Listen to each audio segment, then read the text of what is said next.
Hello, and welcome to Screaming Mimes, where we talk about true crime. Today's story is about Great Britain's most prolific female serial killer, allegedly. Her name is Mary Ann Cotton. Mary Ann predates Jack the Ripper by a few years, actually. She was born Mary Ann Robson on Halloween, October 31st, 1832. Her parents' names were Michael and Margaret Robson, and she was born in County Durham. Her father was a coal miner, and when Mary Ann was about 8 years old, they moved to the village of Merton. Mary Ann's father works as a coal miner until a few months later, he has a horrific accident. He falls 150 feet down a mining shaft and dies, unfortunately. His body is returned to the family in a bag stamped property of the South Hetton Coal Company, which is obviously the company he worked for. What makes matters worse is that the company actually owned the housing that the family lived in, and so Mary Ann and her mom had to find somewhere to go. They pretty much owned everything. So the dad died in February 1842. A year later, the mom remarried, also to another coal miner. I assume socioeconomically it's the only thing that was available to them. Mary Ann stays with her mom and her stepfather for a few years. At the age of 16, she decides she's going to go out and make it on her own, or at least become somewhat independent. So she moves a couple villages over, and she works for a manager at the same company where her dad died. She becomes a nurse, so she becomes a nurse to his children, his 3 children. And she stays there for about 3 years until the children are old enough to go to boarding school. So at this point, I think this 3 years seems kind of crucial. I mean, the father's death obviously seems crucial. Being thrown out of housing seems crucial, but these 3 years, something weird happens to her. Because not only is she trained, is she a nurse, basically. So she knows what the human body can consume and what it can't consume. And she knows about herbs, she knows about chemicals, she knows about a lot of things. And she has access to them. But also she sees what another lifestyle is like. She sees what it's like not being the coal miner's daughter, but being the manager's daughter is like. And she's not that much older than these kids. I mean, she's 16 when she starts. She's about 19 when she stops working there, right? So she is just kind of like a kid raising other kids, and she sees how these other kids live. And something happens to her. I don't know. Well, we can guess what happens. But yeah, something very crucial forms inside her. If you've never seen My Fair Lady or Pygmalion, you should. There's a theory that George Bernard Shaw was, or at least a concept that George Bernard Shaw was trying to put forward about how there's an unspoken caste system in England. I don't know if it's still there, or in Great Britain. I don't know if it's still there, but something about how people are placed in a specific socioeconomic scale based on their accents. And if you can break free of that, then you can move up. So this is kind of like that story, but it's a very dark version. After this period, she goes back home to her mom and her stepdad, and she trains as a dressmaker. And at the age of 20, she decides to get married to a man by the name of William Mowbray. So they get married. They move immediately to Southwest England. And here's where it gets a little bit weird. There are rumors, there are accounts, there are no birth certificates or death certificates, but there are rumors that Mary Ann gave birth to several children who did not survive. We're talking 4 or 5 kids during her time here. no one really knows. I can't find any accounts that it's true or not true, but at least there are stories. So William Mowbray, if you haven't guessed, is another coal miner. They got married in 1852. There are rumors of the kids. There is a child who was definitely born because we have birth certificate for Margaret Jane, born in 1856. At this point, they move again, I assume for work. That's why most people move. Most working class people move. It does kind of feel like they're struggling a bit. In 1858, Mary Ann gives birth to her daughter Isabella. 2 years later, in 1860, Margaret Jane dies. I can't find a reason for her. There doesn't seem to be a reason of death recorded for her, but it's the first time we actually see a death certificate for one of her children. In 1861, Mary Ann gives birth again. She names this daughter after the one who just passed, so Margaret Jane. I'll call her Margaret Jane II just to reduce any confusion, but she's just Margaret Jane. And this was, from my understanding, a common practice back in the day. They, kids wouldn't survive kids wouldn't necessarily survive their childhoods. So they died pretty often, and I think the names were recycled. If you haven't read Mouse, it's actually pretty good, and the author was named after his deceased brother. But yeah, they would go to the cemeteries and see like graves with their actual names on them, and it would be like the family was visiting their child who died recently. But yeah, the name thing gets confusing. In 1863, Mary Ann gives birth to a son, John Robert William.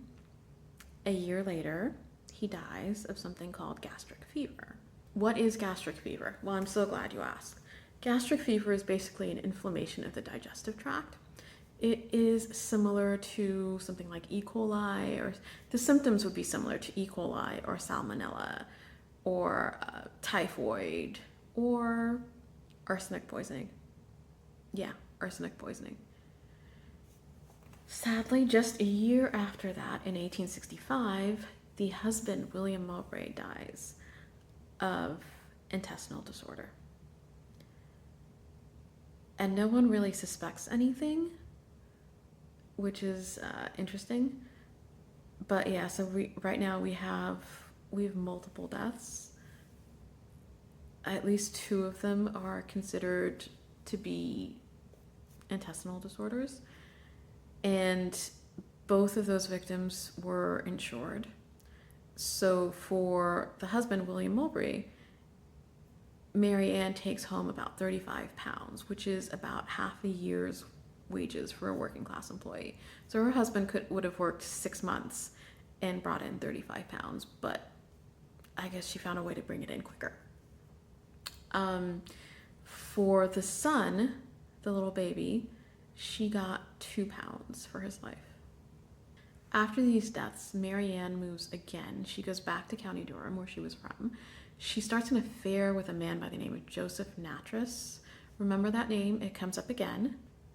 She still has her 2 daughters, but one of them, the second Margaret Jane, dies of typhus, which is very similar to gastric fever. Well, in terms of symptoms, not in terms of causes. At this point, the only child she has left is Isabella. And she decides she's going to give Isabella to her mom and stepdad to raise, which means Isabella has a fighting chance. Yay, Isabella. She doesn't.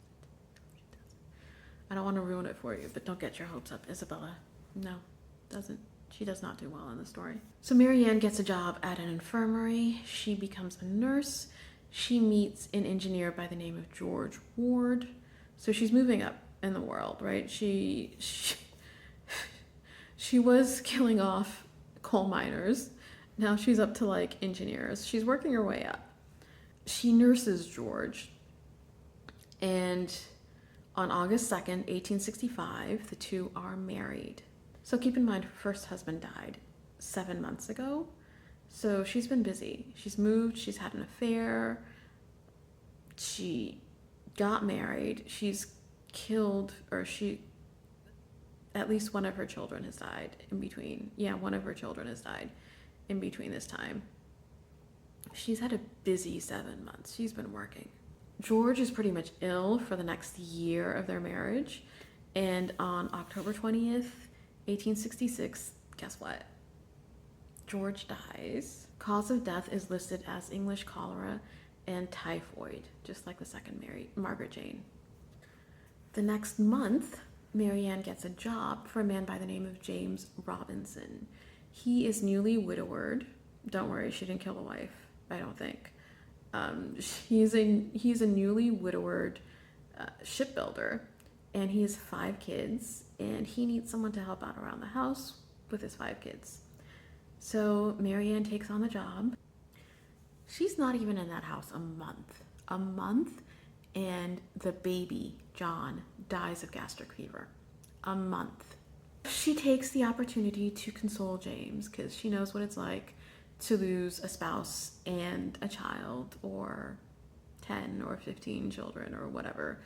She consoles him, she takes care of him, she takes care of the other kids, supposedly. Don't worry, they're all alive for now. And she winds up pregnant. So at this point, she's kind of a live-in housekeeper, so I think people aren't asking questions. And I don't think she's showing, but she's definitely pregnant with James's baby. And in the middle of her pregnancy, she gets word that, or I think early on in her pregnancy, actually, she gets word that her mom has hepatitis. So like a good little daughter, she runs over to her mom's bedside. She's a nurse after all. She can heal, she can cure, she knows hepatitis. Now remember, Isabella is still there with the mom and the stepfather. So she's got the baby in her belly, she's got Isabella, and she's there 9 days with her mom. This woman's on a schedule. This woman is on a very tight schedule. I suspect she wanted to get things done before she was showing, or something like that, but she worked quickly. She healed, well, her mom's hepatitis got better, but the mom started complaining of severe stomach pains, and in 9 days, she was dead.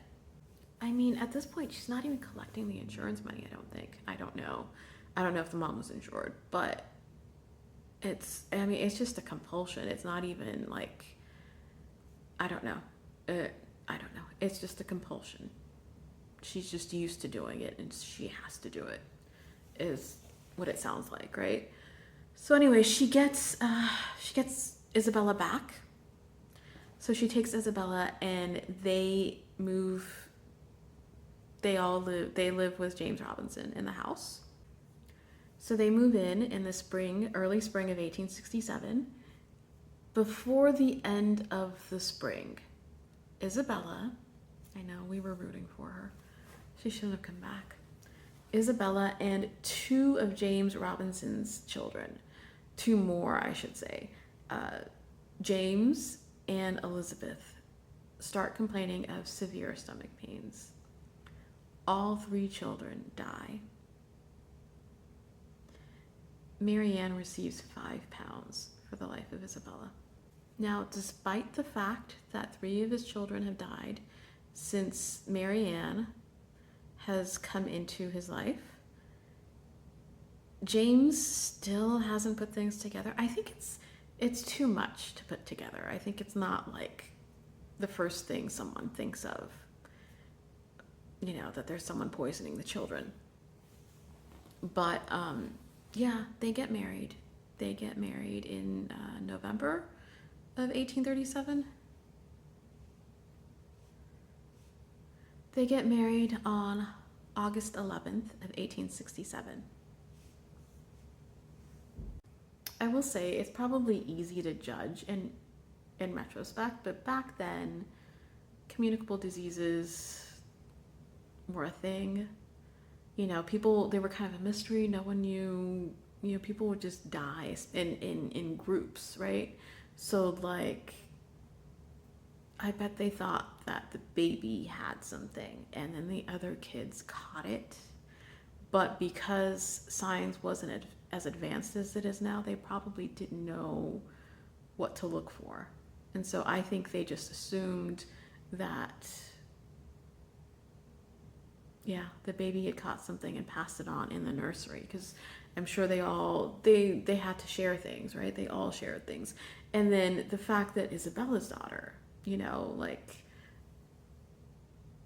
I think James is wondering what's going on, but he's not like, oh yeah, she's like poisoning all the kids, including her own. I mean, not Isabella's daughter, Mary Ann's daughter, Isabella. No.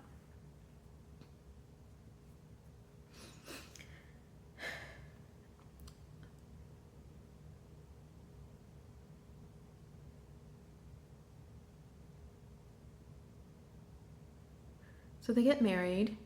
Mary Ann gives birth to a daughter in November of 1867. The child is dead by February of 1868.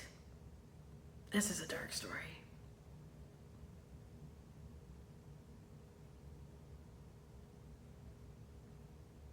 So they get married.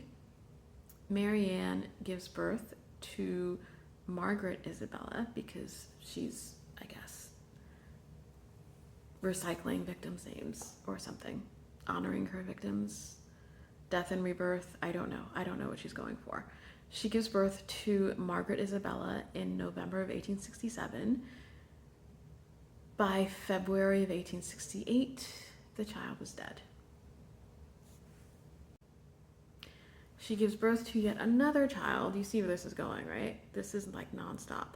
George, the name of her second husband, George Ward, second husband, yes. She named it after her second husband. George is born in 1869. I will tell you now, George lives. Yes, he lives.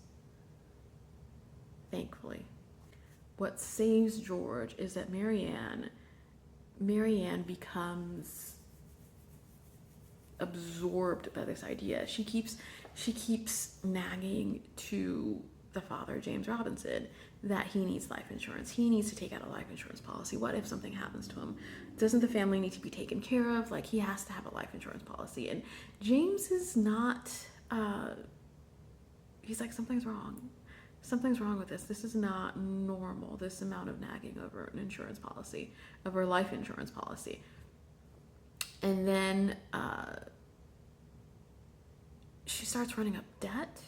Like, he realizes he realizes that she owes money to the banks, and he's not quite sure where the money's going or what's happening, but she's kind of out of control.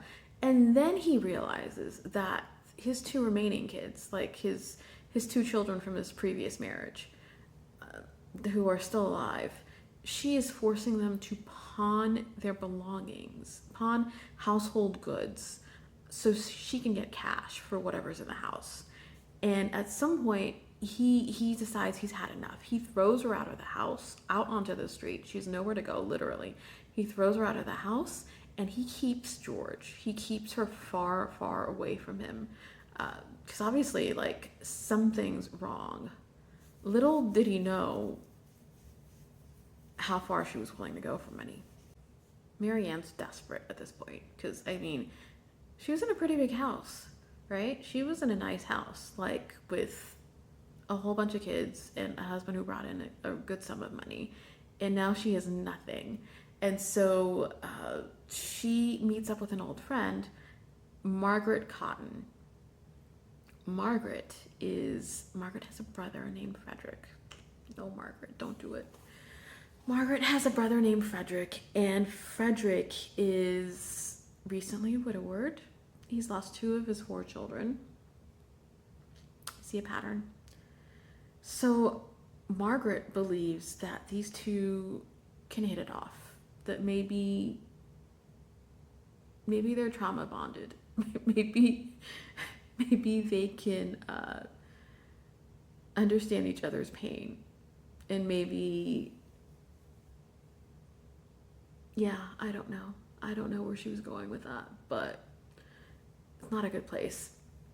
In March of 1870, Margaret Cotton dies of an undetermined stomach ailment.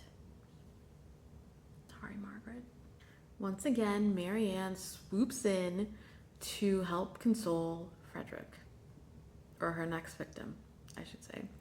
So she's all, let me take care of you. Your sister just died. I loved her just like you loved her. Whatever she can do. So she gets pregnant again. And this time she is still married to James Robinson. So I guess technically that makes her a polygamist. She marries Frederick Cotton anyway. And so at this point, she's got a husband and 2 kids and a baby on the way, right? She doesn't even grieve. I mean, obviously she wouldn't grieve, but the weird thing is she knows these people. Like, these are people who are helping her out in life. I don't know. It makes her an interesting serial killer. In 1871, their son Robert is born.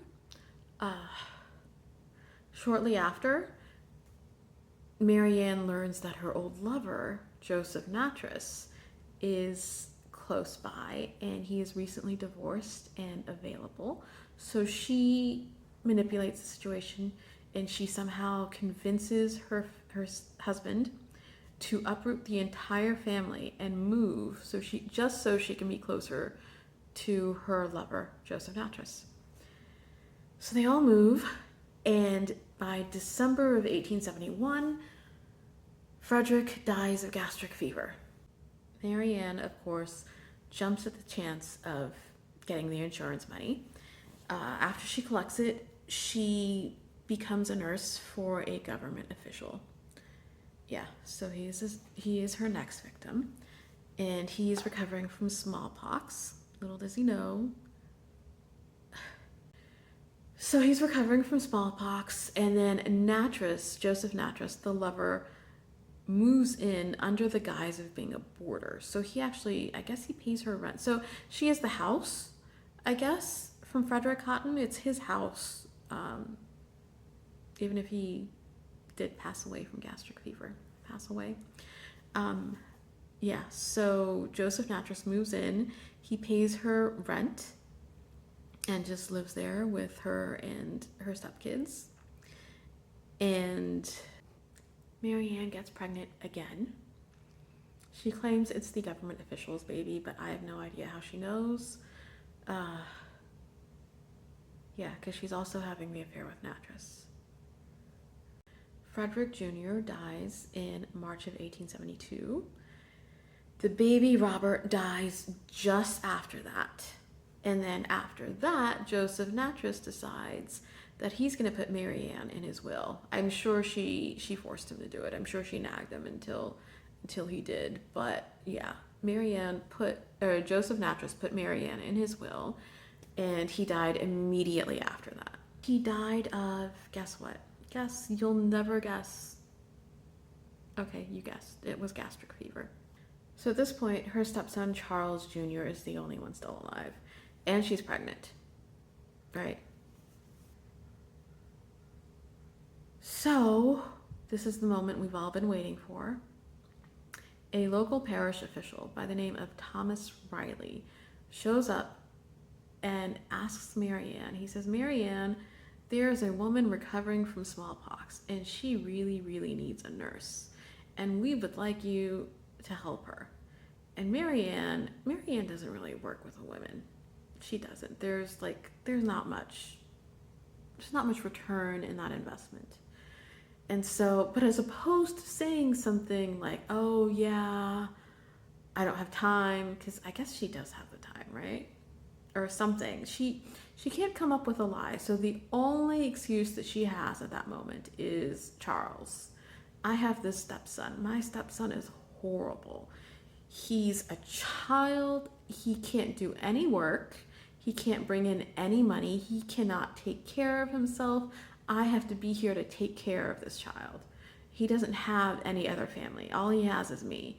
And she tells Thomas Riley, she's like, you need to take him to the poorhouse so I can get my work done. And Thomas Riley is like, yeah, a relative has to take a child to the poorhouse, or something like that. So he tells her that she has to take the child to the poorhouse. And she says something to the effect of, "Oh, why even bother? He'll he'll soon go the way of the rest of his family." Thomas Riley, who's the local parish official, thinks that that is a very unusual comment. I feel like something goes off in him. You know, he he knows. He knows. Deep down, he knows. I don't think he does anything at that point. But a few days later, uh, he runs into Marianne again, and she tells him, "Oh, problem solved. Like, Charles is dead, just like I predicted." And Thomas Riley is not only a parish official, he is the assistant coroner, so he knows that there's been a lot of death in this household. So he tells the police. He's like, "Something's going on in this house. That child, I don't think that child was supposed to die. I don't think it was an accident." So there's an inquest. It's not really a trial, it's more of an investigation. So Charles's body is tested more thoroughly than it would have been otherwise. So Marianne shows up the next day to claim the insurance money on Charles, and they will not pay her because of the investigation. The investigation comes back that the boy died of natural causes. Charles died of natural causes, and everything is put to rest. They don't go any further. Here's where the story gets interesting is, so in the States nowadays, right, there's this whole concept of like the media getting wind of a trial and turning it into a circus, and like, you know, they have to like research this person and research that person and like make a big deal of everything that's ever happened to these people, right? But in this case, in this particular story, it is completely different. Because, so think of someone like, think of Ted Bundy, right? So Ted Bundy went from town to town, and I mean, it's a relatively recent serial killer, but one of the issues with his case is that local police did not speak to each other. They did not communicate with each other. So there were clues left in one city and clues left in another city and clues left in a third city, and all these cities had done their own investigations, but they did not all speak to each other, right? That issue has been remedied, right, since then. But here we're talking about 100 and some years ago in Great Britain. Marianne moves around a lot, right? And so the police can do inspections locally where they have jurisdiction. They did not, you know, there weren't computer files to send back and forth. There was no email. There was no fax. So the media comes in and does all of this research on Marianne Cotton, where she's lived, who she's been married to, how many times she's been married, and they find out that not only have all of her husbands died, but all of her children have died as well, mysteriously, right? Or from gastric fever or typhoid or some sort of digestive issue, right? And so really the media is the one that breaks this case wide open. Marianne is then arrested and charged with the murder of young Charles. Her trial does not begin immediately. She is pregnant, so they have to wait 2 months for her to give birth to her new baby girl, Margaret Edith Quick Manning Cotton. Quick Manning for the last name of the official that she was having the affair with, who may or may not have been the father. So yeah, she gives birth, and then the trial starts. So they take samples from Charles's body, and the body comes up positive. The test comes up positive for arsenic. March 5th, 1873, the trial begins, and They say that Charles's body contained arsenic, like levels of arsenic that could have killed him. The defense argues that Charles accidentally inhaled arsenic dust from the wallpaper dye. So let's say they had, I don't know, blue wallpaper or something, that there was arsenic in the wallpaper, that whatever made it blue. So one thing to note is that, we don't have arsenic in our day-to-day lives, I don't think. But back then, I think it was pretty common in common household goods. You would just have things that contained arsenic, small levels of arsenic. And so they blamed it on the wallpaper. Little did they know that the police had also exhumed 3 other bodies. They had exhumed the bodies of Joseph Natras and 2 of Frederick's siblings. So it would, two of Charles's siblings. So it would have been Frederick Jr. and the baby, Robert, I think, maybe? So all 3 of them died of arsenic poisoning. And so the jury took about 90 minutes to deliberate. They found her guilty of the murder of Charles Cotton, just the one murder. They only got her on the one. They only had enough evidence, I guess, for the one or something. I don't know. Anyway, so she was sentenced to a hanging. She tried to appeal her case to Britain's Home Secretary, basically like kind of like the U.S. Secretary of State. I guess you could appeal to the Home Secretary. I don't know. You cannot appeal to the Secretary of State, as far as I know. But yeah, her request was denied. March 24th, 1873, Mary Ann Cotton was hanged. She did not die immediately. There's a lot of speculation as to what happened. Most people don't believe it was an accident, but either the rope was too short or something about the trap door was off. Anyway, she did not hang. She was strangled for about 3 minutes. And yeah, it was probably deliberate, but whatever.